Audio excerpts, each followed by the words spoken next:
In the autumn of 1883, on a gray bend of the Tennessee River where it ran wide and slow below the town of Larkin's Ferry, a young woman stood on a muddy bank and counted out $2 silver into the open palm of a man who was certain he had cheated her.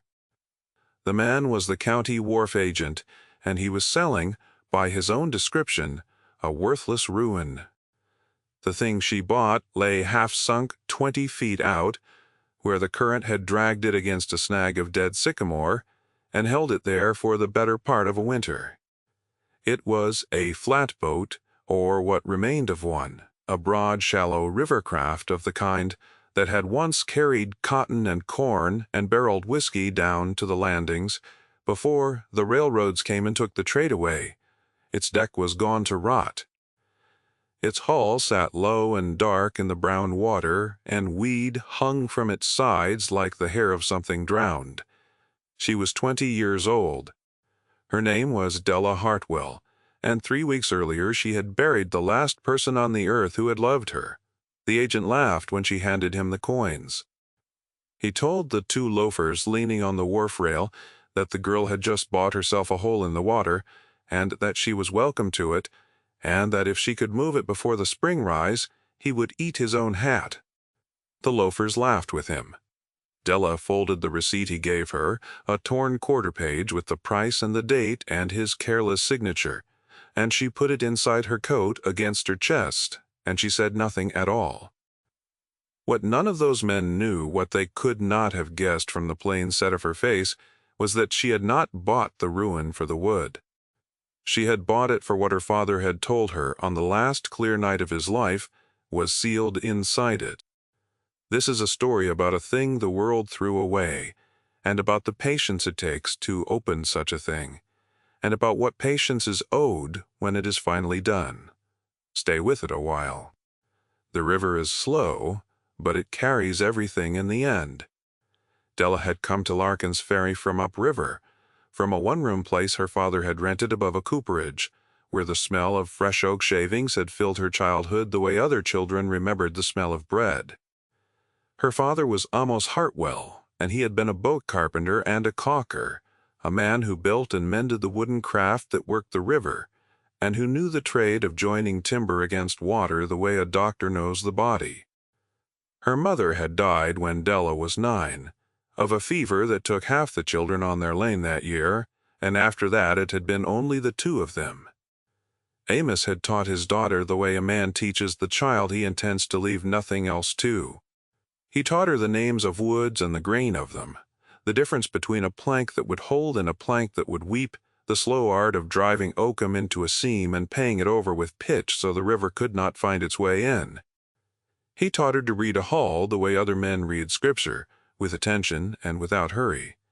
He had also taught her that a boat could be made to keep a secret. The men of the river had no banks they trusted in those years, and no law that reached them reliably. And so the cleverer of them learned to hide what they carried in the very bones of the craft that carried it. A false rib, a doubled bottom, a compartment built into the keelson where no customs man and no thief would think to look, because no thief knew the boat well enough to find the place where its true shape and its built shape did not agree. Amos had built such compartments for other men for a fee, and had asked no questions, and had carried the knowledge of where they lay locked in his own head, which was the safest strong box of all.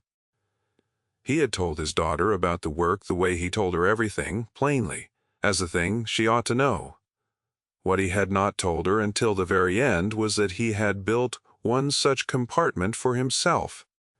He had been ill a long while before he died, his lungs gone bad from a lifetime of pitch smoke and river damp, and in his last weeks he could not rise from the bed they had set near the window so he could watch the water.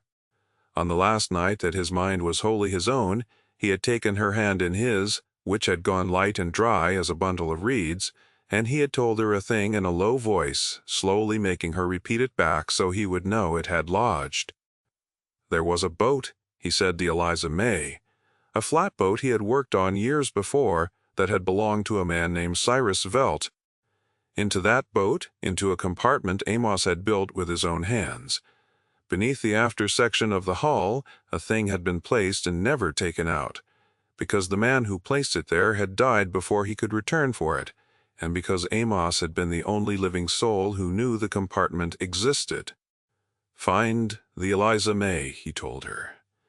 "You will know her by the patch I set in her starboard quarter, a diamond of heart pine against the gray. What is inside belongs to people who were robbed of it. See it returned to them, and you will have done a better thing than I ever managed." Then he had closed his eyes, and within 2 days he was gone, and Della had spent the small store of his money on a plain pine box and a stone with his name, and she had found herself 20 years old and alone in the world, with a trade in her hands and a charge laid on her heart, and not the first idea of where the Eliza May had drifted in the years since. Her father last touched it. She found it the way she found most things, by patience. She walked the landings. She asked the old men who sat on the wharves and remembered every craft that had ever tied up, and she learned quickly that such men do not give an answer to a question, they give it to the patience behind the question, and so she did not press. She would sit down on the boards beside one of them and take out her father's gouge and clean the pitch from under her nails with it, and let the silence go on until the man grew curious about a girl who could sit that long without speaking, and only then would she say the name of the boat she was looking for. The Eliza May. Most shook their heads. One, a one-eyed old caulker named Burrell, who had known her father by reputation, lowered his pipe and looked at her a long moment, and said that he recalled the craft, a broad-beamed flat with a good bottom and a sorry deck, and that the last he had heard of her, she had gone down to a man named Teague, who freighted barrel staves, and then to no one at all. "Where would a boat go that went to no one?" she asked him. Burrell spat into the river and said that a boat that went to no one went where the river took it, which was always down, and always to the first thing strong enough to stop it. She spent 6 weeks at it, taking work where she could, mending the hulls of skiffs and patching the seams of John boats for coins and meals, sleeping in sheds and once in the dry shell of a beached keelboat, and slowly she gathered the trail of the Eliza May the way one gathers a length of rope hand over hand from dark water. The boat had passed through 3 owners after Velt died. It had carried freight a few seasons under Teague, and then carried nothing.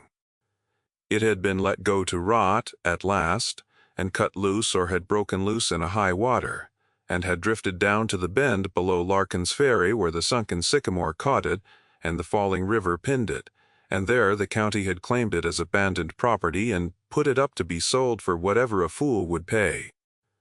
Burrell told her where in the end, drawing the bend in the dust of the wharf with the stem of his pipe, and when she stood to go he said one thing more, that her father had been the best hand with oakum he ever watched work, and that it was a hard world that left a man's only girl walking the river alone. She thanked him for the direction and said nothing about the rest, because the rest was hers to carry and not his to pity the fool, the wharf agent thought, was Della Grieve. He was named Pruitt, a soft, heavy man who handled the county's river business and skimmed what he could from it, and when the gray ruin came to him he was glad to be rid of it for $2 and the small pleasure of watching a girl waste her coins. He did not look closely at the boat. If he had, and if he had known what to look for, he might have seen the diamond of heart pine set into the starboard quarter, a patch a master caulker had made to last still sound after all the years while the deck around it had gone to punk. Pruitt did not know boats. He knew only ledgers and the margins he could shave from them, which is a kind of knowing that sees a great deal and understands almost nothing. What Della did not yet know as she stood on the bank and watched the agent pocket her silver was that Pruitt was not the only man in Larkin's Ferry who had reason to care about the Eliza May. She had no money to hire help and no intention of asking for charity, and so she did the work herself, which is the only way she had ever known to do anything. The first thing was to get the boat out of the water, or far enough out that she could reach the hull. She could not raise a sunken flatboat alone with her hands. She had her father's trade, and his trade was the patient defeat of water, and she set about it the way he would have, by thinking first and lifting second. She studied the snag that held the boat. She studied the set of the current and the lay of the bank and the slow fall of the river as the dry season drew the water down. She understood that the river itself, given a little help, would do most of the heavy work for her, because the water was dropping a finger's width a day, and would go on dropping until the spring. If she could shift the boat from the deep channel where the snag held it into the shallows along the bar, the falling river would strand it, and the hull she needed to reach would lift itself clear of the water without her lifting anything at all. It took her 11 days. She rigged a line from the boat to a dead man she dug into the bank, an oak post buried sideways in a trench she cut with a borrowed mattock and tamped hard with gravel and her own weight, until it would not give. She made a crude purchase with a single block. She traded 3 days of caulking to borrow off a ferryman, and she rove the line through it so that her own pull was doubled against the boat, the way her father had shown her a man could move what was heavier than himself if he was willing to move it slowly. Morning after morning she hauled and snubbed the line off on the dead man to hold what she had gained, and rested her shaking arms, and hauled again, gaining the boat toward the bar a hand's breadth at a time as the current worried at the hull and the water fell. She learned the boat's moods. She learned the hour of the morning when the river was lowest and the boat lightest in the water, and would come most willingly, and she did her hauling then, and spent the heat of the day mending other men's seams for the bread that kept her hauling. Her palms split along the creases, and she wrapped them in rag, boiled soft, and went on, and when the rag wore through, she wrapped them again. The loafers came to watch the first few mornings and made their jokes, and one of them called down that she ought to wait for the spring rise and let the river hand her the boat in pieces, which would save her the trouble. She did not look up from the line. When the jokes did not move her, they grew bored and stopped coming, and that was the first thing the work bought her, the silence of men who had decided she was not worth the trouble of mocking. The second thing it bought her was the boat itself, which on the 8th day came free of the worst of the snag, with a long groan of wood that she felt through the line before she heard it, and rode up the shallow slope of the bar a full length before the falling water set it down again. She stood in the cold, shin-deep current with the line burning in her wrapped hands, and understood that the river had decided to give the boat up, and that all that remained was to be patient enough to let it. On the 11th day the Eliza May came to rest on the gravel bar with the falling river chuckling away from her sides, and Della stood in the shin-deep shallows and put her hand flat against the cold wet wood of the hull, and she felt, beneath her palm, the diamond patch of heart pine. Her father's hands had set there before. She was old enough to remember his face. She did not weep. She had done her weeping. She stood a long moment with her hand on the wood, and what passed between her and the boat in that moment was not grief and was not triumph. It was recognition. The boat was real. Her father had not been wandering in his fever. The thing he had sent her to find existed, and she had found it, and now there was only the work of opening it, which she knew how to do. She did not begin that day.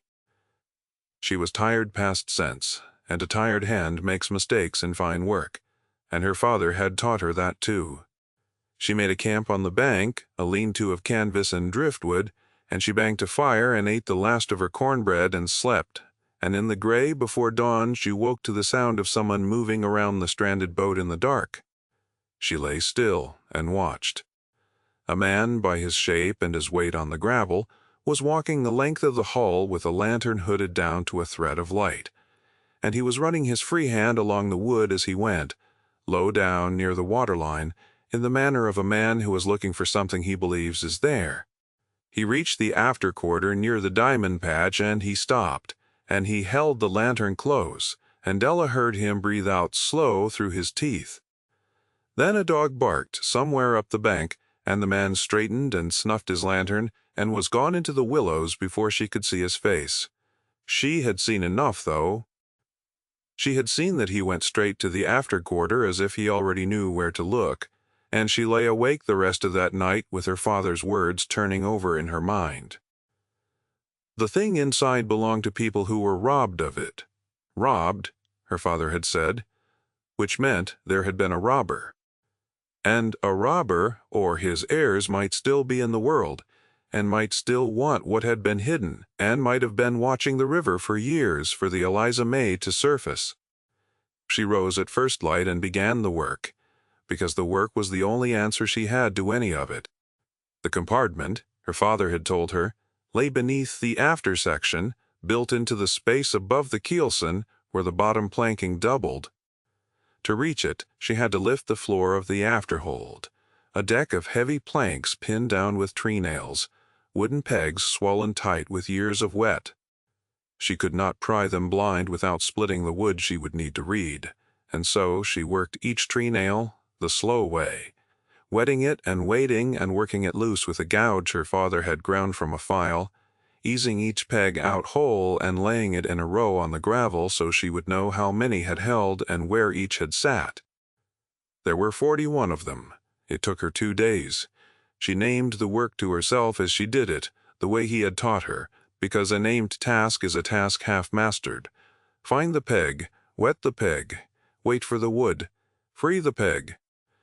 Set it down, find the next. On the evening of the second day, the last tree nail came free, and the planking of the afterhold floor lifted in 3 sections, and Della looked down into the space beneath, and saw in the failing light that her father had built better than the river could break. The doubled bottom was sound. The compartment was a long, low box of heart pine, pitched on every seam, set into the keelson so cunningly that even with the floor lifted she had to run her hand along the join to find where the hidden box began and the true hull ended.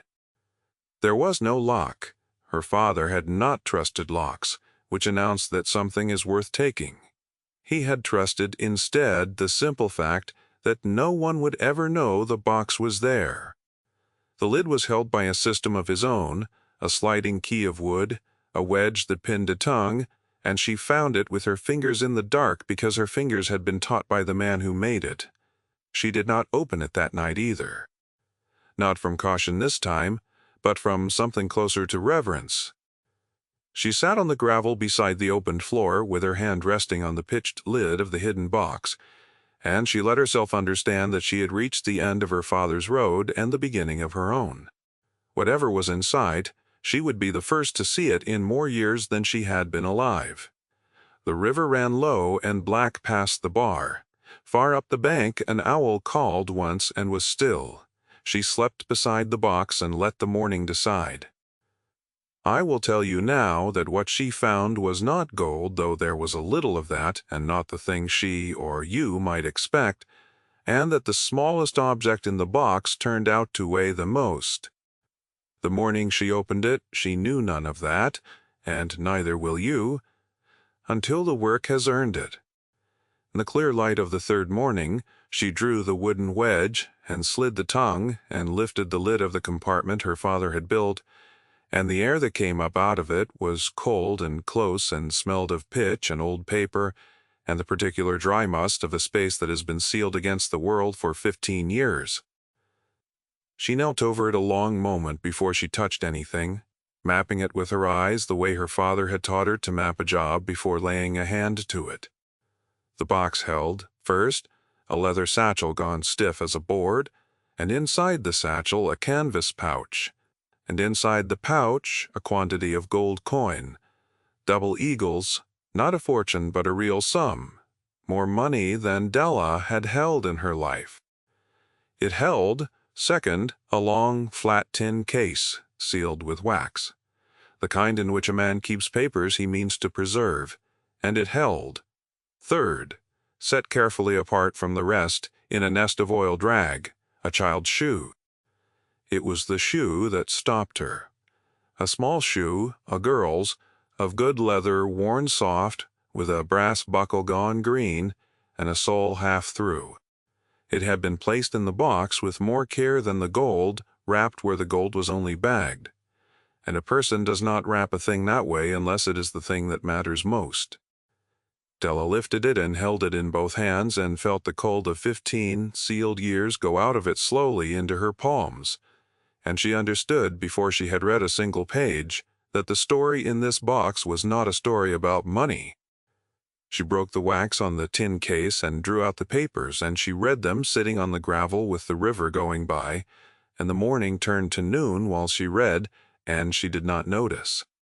The papers told the story plainly in 3 different hands, and it took her the better part of the day to put them in order and understand what they were. They were the record of a wrong. The man who had hidden the box was Cyrus Veld, the flatboat man who had owned the Eliza May, and Veld had not been the robber. Veld had been a witness to a robbery, and the box was the proof he had gathered and meant to bring forward, and the robbery had been the kind that wears a clean collar and signs its name in a ledger. Years before, a land and freight company operating out of the river towns, the Hollis Mercantile and Land Company, had run a scheme by which it advanced credit to the small farmers and boatmen along that stretch of river, took their land and their craft as security, and then, by falsified accounts and forged marks, declared the debts unpaid and seized the security against debts that had in truth been settled. The company was the creation of a man named Tobias Hollis, who presented himself as a pillar of the river towns and was in fact a thief who had learned that the safest way to steal is to steal slowly and on paper and call it business. Cyrus Veld had carried freight for half the families Hollis ruined, and he had seen the pattern, and being a careful man, he had begun to gather the proof. He had collected genuine receipts the families had been given and then told they had never received. He had collected pages torn from a true account book before Hollis replaced it with a false one that showed debts marked paid that the company later swore were owing. And among the ruined families had been one named Caro, a young couple with a single daughter, who had lost their small farm and then, in the hard winter that followed the loss, lost the child to the cold and want that the loss had brought down on them. The shoe was the child's. The mother had given it to Veld when she gave him her receipts, and had asked him, if ever he could set the thing right, to let it stand for what the company's paper had cost that was not measured in money. Veld had wrapped it in oil drag and laid it in the box with the proof, and he had hidden the box in the one place he trusted, the hull of his own boat, built by a caulker he trusted more. And then before he could carry the proof to any authority that might act on it, Cyrus Veld had taken a fever on the river and died. And the box had gone down the years inside the Eliza May, while Tobias Hollis prospered, and grew old and respectable in a fine house, above the very river he had robbed. Della sat on the gravel with the child's shoe in her lap, and the papers waited under a stone against the breeze, and for a long while she did not move. She was 20 years old, and she had $2 worth of ruined boat and a box of proof, 15 years cold, and somewhere upriver a rich old man slept easy on the bones of the people he had broken. She understood, sitting there, why her father had called this a better thing than he had ever managed. And she understood that the man who had crept around the hull in the dark had not been a curious drifter. Someone knew. Someone had always known, or had guessed, that Veld gathered proof and that the proof had never surfaced, and that someone had been waiting, as she had been waiting, for the Eliza May to give up what it held. What she did not yet know was which of the two of them, herself or the watcher of the river, had favored by bringing the boat to rest where she could reach it first. She did the careful thing. She did not run to town waving the papers, because papers can be taken from a girl on a lonely bank and burned, and because a wrong this old and this well-dressed would not fall to an accusation. It would fall, if it fell at all, to the same patient method that had raised the boat. So she copied the papers. She had a steady hand and her father's habit of making a record, and over 2 days in her lean-to she copied every page in her own writing, the true receipts and the torn account leaves and the dates and the sums, and she made 2 copies, and she hid the copies and the original in 3 different places, none of them the boat. Then she went into Larkin's Ferry to find the one kind of person such a wrong always leaves behind, which is someone who remembers. She found her in a weathered woman named Sari Cole, who kept a few goats on the edge of town and had buried a husband the company had ruined, and who, when Della spoke the name Hollis, low across the woman's own table, set down her cup with a click and looked at the girl a long time before she said a single word.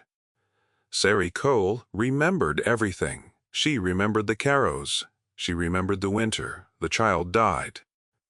She remembered being told her own paid debt was owing and watching the company's men take the mules she had raised from foals, and she remembered that no one had ever been able to prove a thing because the company's books always agreed with the company.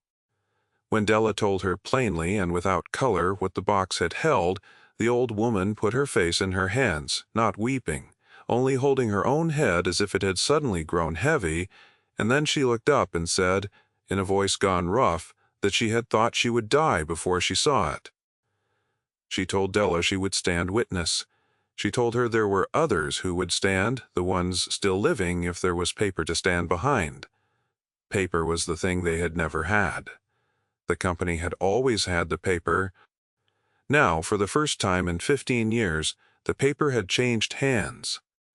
Water moves on a river the way water does, finding every low channel, and within a few days it had reached the fine house above the town that the watcher on the bank served his wages to.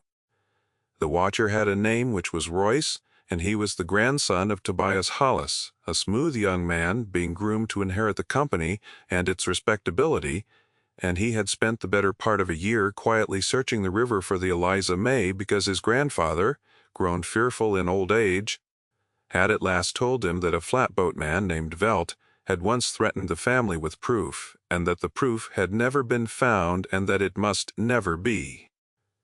Royce had found the boat the same week. Della had, and had been a single day too slow, and had then made the mistake that confident men make, which was to assume that a penniless orphan girl could be frightened or bought.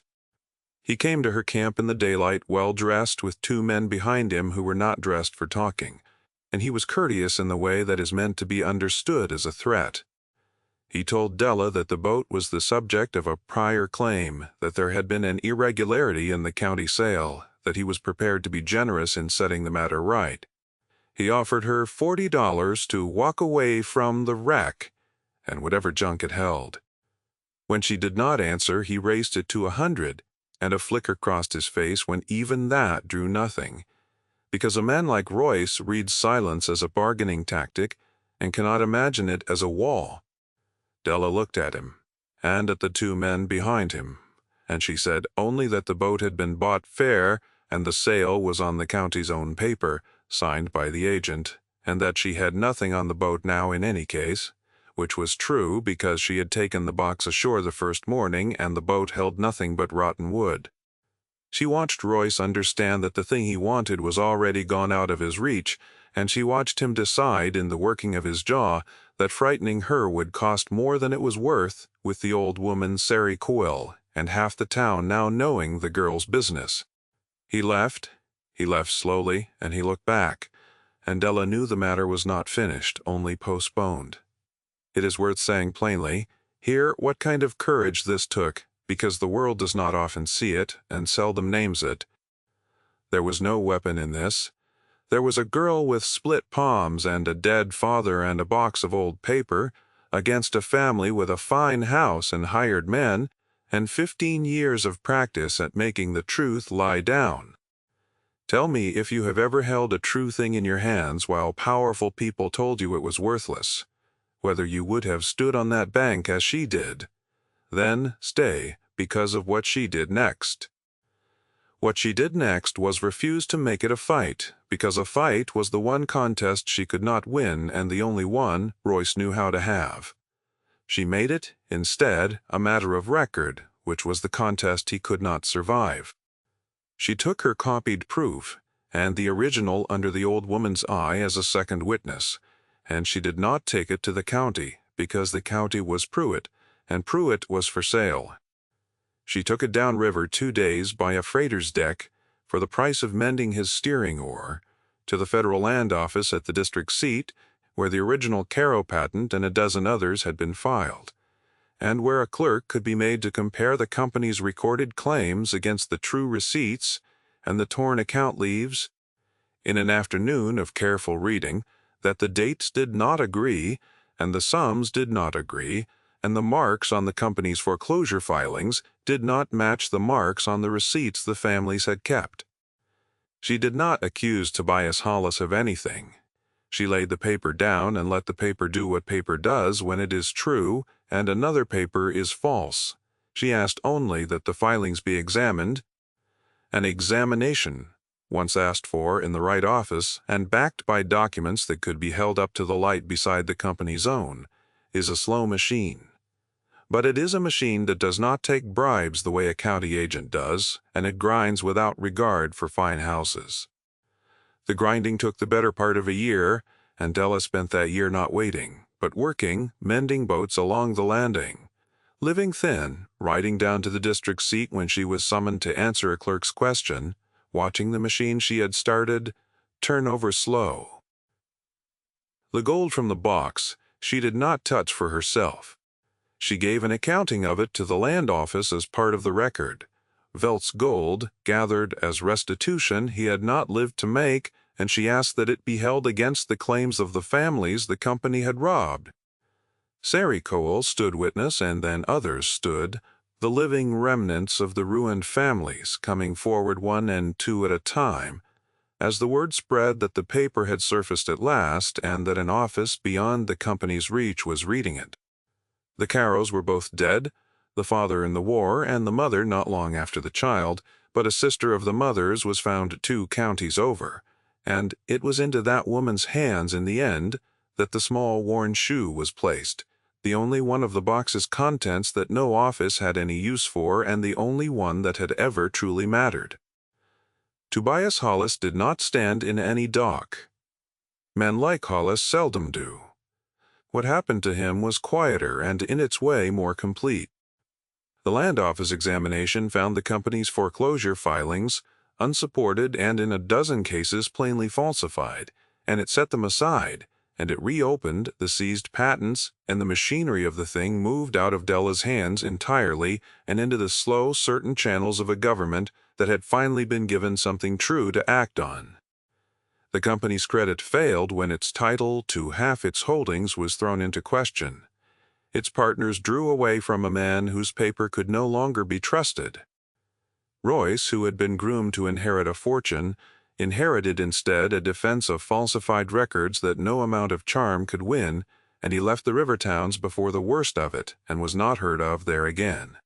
And Tobias Hollis, who had grown old believing he had buried his theft so deep that the river itself could not bring it up, lived his last few years in a house he could no longer afford, in a town that had learned at last what he was, undone not by a gun or a mob or a grand confrontation in a courtroom, but by a flatboat raised off a gravel bar by a girl he had never heard of, and by the patient hands of a dead caulker who had built one honest box and hidden it where only an honest hand would ever find it.